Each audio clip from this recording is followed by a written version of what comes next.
Executivo tem a grande alegria de receber a Chief Growth Officer da Figtree, Ana Nubier. Ana, seja muito bem-vinda. Obrigado, Silvio. Muito obrigada por você me receber aqui hoje. Estou bem contente de estar aqui. Eu também estou muito contente de recebê-la. E eu gostaria de aproveitar a sua entrevista, Ana, para a gente fazer um certo histórico com o marketing brasileiro, porque a Ana começou a trabalhar na década de 90, quando não existia nem internet. Então, eu queria que você contasse um pouquinho para nós, um pouco nessa... Vamos começar falando por esse período, né? Porque eu fico imaginando para as pessoas mais novas como é imaginar um mundo sem internet, sem redes sociais e tudo mais. Então, você começou em 1990. Como é que era o marketing nesse período? Tá. Bom, acho que é interessante, assim, misturar um pouco a minha trajetória, porque Sim. A internet mudou mesmo as coisas e, para mim mesmo, o digital foi um impacto importante, né? Uma surpresa na minha vida. Uhum. Então, assim, eu sou formada em administração pela GV e de São Paulo e fazia uma carreira tradicional, né? Sim. Eu primeiro fui trabalhar em banco, depois fui trabalhar numa multinacional americana do setor automotivo. E aí, num determinado ponto, fui trabalhar numa rede de franquia de alimentação. Trabalhava na Casa do Pão de Queijo. Que legal. E um dia, por situações da vida, eu acabei sendo apresentada ao presidente de um grupo publicitário. Uhum. E esse grupo, né, na figura do seu principal executivo, se chamava Rodrigo Sá Menezes, ele investia em empresas de inovação. Sim. Isso em 1993 já. Uhum. Hoje em dia, ele seria chamado de um venture capitalist. Ah, sim. Mas naquela época esse nome não existia. E eu fui trabalhar na holding, né? E aí, quando eu conheci a holding, né, ela tinha várias operações. Ela tinha uma pequena agência de publicidade, tinha uma empresa que vendia CDs de áudio através de quiosques, uhum. que eu nem sabia o que significava aqueles quiosques, não era conectada na internet, a internet Sim. só chegou no Brasil em 95. E havia uma empresa, na época, que se chamava Medialog, que era uma empresa também dessa holding, e que fazia multimídia. Uhum. E aí, eu não fui trabalhar nessa empresa chamada Medialog, fui trabalhar na holding.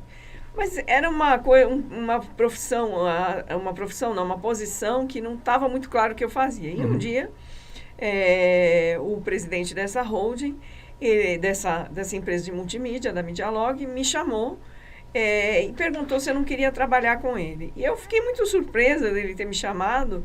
E a razão, na verdade, pela qual ele me chamou, que eu soube um tempo depois, é porque naquela época não era comum você ter um computador para cada pessoa na empresa. E eu já tinha essa cultura, por várias razões. E ele, sabendo que ele fazia coisas de marketing com computador, ele precisava de uma pessoa que gostasse de computador. Sim, sim. Isso era verdade no meu caso. Eu realmente sempre gostei muito de computador, tinha uma facilidade, ainda tenho muito grande com tecnologia. E ele me chamou para trabalhar com ele, para vender o que na época eram projetos de multimídia. Sim, então, sim. Só vamos entender o contexto desse ano 1993. Hoje, qualquer computador é uma tela colorida, sim. Uma imagem de alta definição, tem som, tem vídeo. Isso, talvez para as pessoas pensar que existia um computador que não era assim, pareça algo impossível. Mas, na verdade, todos os computadores eram uma tela preta, escrita em verde, né? E pouquíssimos computadores tinham áudio, tinham vídeo e tal. É verdade. Então, a Medialog, que ela fazia multimídia, ela fazia aplicações de comunicação que misturavam áudio, vídeo e som e texto para computadores que já rodavam no ambiente Windows, que era uma coisa relativamente nova naquela época. E, inclusive, quando essa pessoa me perguntou o que era multimídia, me perguntou se eu sabia o que era multimídia, eu falei que eu não sabia. Então, era muito estranho na época. Eu gostaria de acrescentar até um contexto, porque na época eu trabalhava com computação, no desenvolvimento de computadores, e o desenvolvimento da multimídia foi, na verdade, feito para se incrementar a venda de computadores que, à época, tinha apresentado um pequeno declínio, porque eles não tinham poder para fazer a multimídia, né? Vocês foram realmente pioneiros até nisso, né? Não, muito. É até engraçado que essa pessoa que me convidou para trabalhar com ele, o nome dele é Pedro Cabral, E realmente ele foi um descobridor na época. Desbravador dos mares. Ele é uma pessoa com uma formação original em tecnologia, ele tinha ido para aquela feira CIS nos Estados Unidos. Sim. E tinha visto um vídeo de uma pessoa surfando no computador. E ele ficou fascinado com aquilo. E resolveu montar uma empresa para fazer aquilo no Brasil. Mas eu acho que nem ele sabia para quem que a gente ia vender. Essa é que é a verdadeira realidade. E o fato é que ele me convenceu e eu fui trabalhar com ele. E na época, então, a gente fazia multimídia. O que era? Então, eram apresentações Sim. empresariais de negócios, né? Para empresas. Aquilo não era muito percebido como necessariamente marketing. E aí acontece uma coisa que eu realmente acho que me conecta até hoje, né?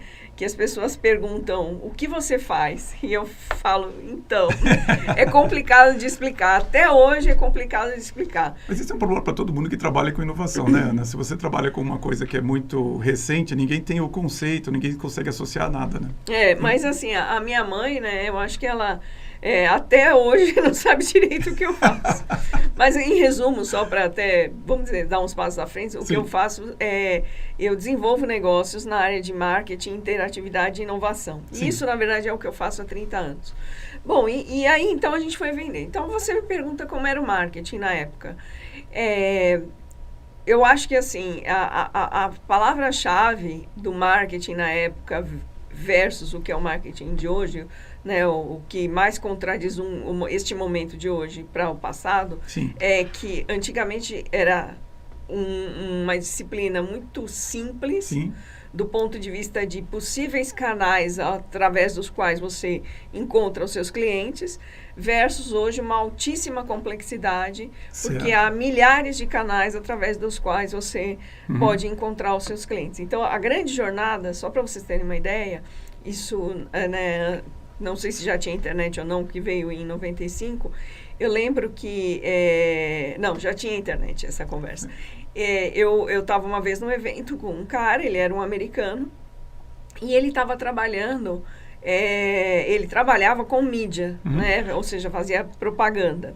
E ele falava, Ana, esse negócio da internet prejudicou muito o meu trabalho, aumentou muito o negócio, porque assim, quando eu comecei na propaganda, ele era um cara, acredito que uns 20 anos mais velho que eu, você só tinha TV, rádio, jornal, revista para anunciar. Sim. Agora, você tem a TV a cabo. A TV a cabo já criou um grande problema para mim, porque agora eu tenho, sei lá, 300 canais. Acho que nos Estados Unidos, na época, tinha 800 canais. É uma loucura naquela época. E agora vem esse negócio da internet, tem esse monte de site que a gente não sabe onde anunciar, né? Bem, eu acho que, assim, no ano seguinte, já no Brasil...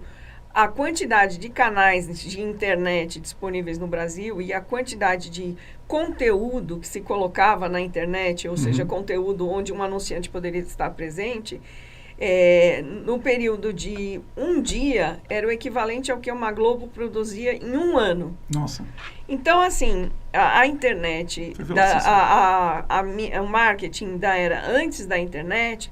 É um marketing estável, de canais controlados, de uma experiência do consumidor controlada. Entendi. O marketing pós-internet é um marketing de milhões de canais, um ambiente totalmente descontrolado do ponto de vista da experiência e de uma altíssima complexidade de decisão, principalmente na construção da mensagem e na distribuição da verba. Bom, isso é uma coisa que ocorre até hoje, né? Teve que ocorrer um começo, quer dizer, um primeiro site teve que ser vendido em determinado momento. Acho que essa história, ela, para mim, é muito emblemática para alguém que trabalha em inovação. Quer dizer, você tem sempre que vender pela primeira vez alguma coisa.